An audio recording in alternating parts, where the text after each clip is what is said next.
अस्सलाम वालेकुम, welcome back to my channel. आपसे गुजारिश है कि स्टोरी को पूरा सुने। मेरा नाम नजमा है और मैं 21 साल की हूँ। मोहल्ले में मेरे जैसी प्यारी लड़की नहीं थी। इस बात पर बहुत फ़ख्र करती थी मैं। मेरे मोहल्ले में एक लड़का रहता था जिसका नाम अहमद था। मुझे अहमद से शुरू में ही प्यार होने लगा, लेकिन अहमद मेरी तरफ नहीं देखता था। इसलिए मैंने अहमद से कुछ ऐसा ज़ाहिर नहीं करवाया। वक्त गुज़रता गया, दिन गुज़रते गए और मैं तकरीबन 21 साल की हो गई। यहाँ तक कि मेरी पढ़ाई मुकम्मल हो गई। अहमद मुझसे 2 साल बड़ा था, इसलिए वो कहीं जॉब कर रहा था। मैंने भी इसकी तरह जॉब शुरू कर दी। 2 महीने जॉब करने के बाद मुझे पता चला कि अहमद मेरे साथ ही कंपनी में काम करता है। मैंने इस कंपनी में इंटरव्यू दिया, वहाँ पर मेरी सिलेक्शन हो गई और मैं वहाँ अहमद के साथ ही काम करने लगी। लेकिन अहमद इस बात से बेखबर था कि मैं वहाँ पर काम कर रही हूँ।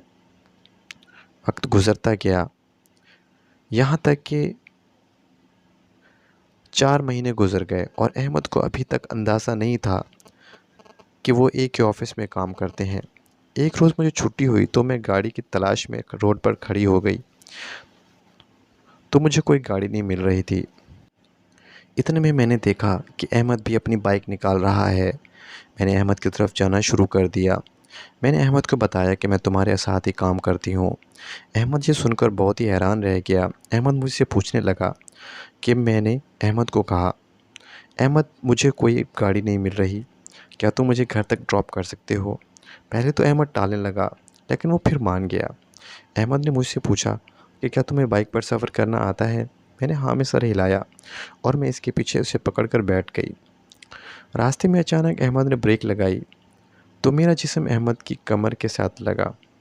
अहमद को भी महसूस हुआ कि मैं इसके करीब हो रही हूँ और वो पीछे होके बैठ गया और मुझे कहने लगा कि वैसे ही करो जैसे तुम पहले क्या किया तुमने।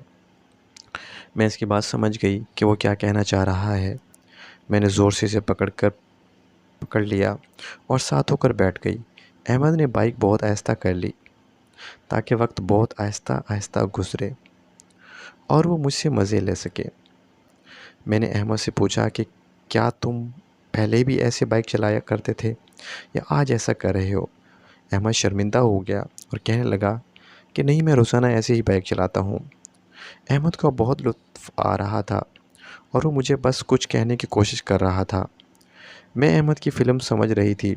मैंने अहमद से कहा कि मैं लेट हो रही हूँ, मुझे जल्दी घर छोड़ दो। लेकिन अहमद होटल पर रुक गया। मैं सहम गई कि शायद अब ये मेरे साथ वो कुछ करेगा जो एक आम आदमी करता है। मैंने अहमद को होटल में जाने से मना कर दिया। अहमद ने मुझे कहा कि मैं ऐसा कुछ नहीं करूँगा और तुम मेरे साथ होटल चलो, और मैं ऊपर चली गई अहमद के साथ। मैंने जाते ही दरवाज़ा ज़ोर से अहमद ने बंद कर दिया और मुझे कुछ समझ आ गई कि अहमद के दिल में कुछ और है। अहमद ने मुझे बाजू से पकड़ा और मुझे अपने साथ बिठा लिया। अहमद मेरे साथ फ्रैंक होने लगा। मुझे अहमद से बहुत खौफ आ रहा था। मैंने अहमद की एक बात न सुनी और मैं दरवाज़े की तरफ भागी। अहमद मेरे पीछे भागा और मुझे पीछे से पकड़ लिया। मुझे इसका सब कुछ महसूस हो रहा था। इस दिन अहमद ने मेरे साथ भी वैसा कर दिया जो वो आम लड़कियों के साथ करता था। मैंने अहमद को कहा कि अब तुमने अपनी ख्वाहिश पूरी कर ली है, अब मुझे घर छोड़ दो। अहमद ने कहा ठीक है, चलो बाइक पर बैठो, और वो मुझे घर की तरफ जानब ले चला। अब वो रोज़ाना सुबह घर से लेता और मुझे ऑफ़िस ड्रॉप करता। यूँ ही दिन गुज़रते गए और अहमद मुझसे रोज़ ही ऐसे करने लगा और वो मुझे एक हफ़्ते में 3 बार होटल ले जाया करता था। अब मैं भी इसके साथ लुत्फ़अंदोज़ होने लगी थी। बहुत ही मज़ा आता था। हमने शादी कर ली और अब हम हँसी-खुशी ज़िंदगी गुज़ार रहे थे। Thank you for watching. Stories अच्छी लगें तो लाइक और कमेंट्स ज़रूर किया करें। थैंक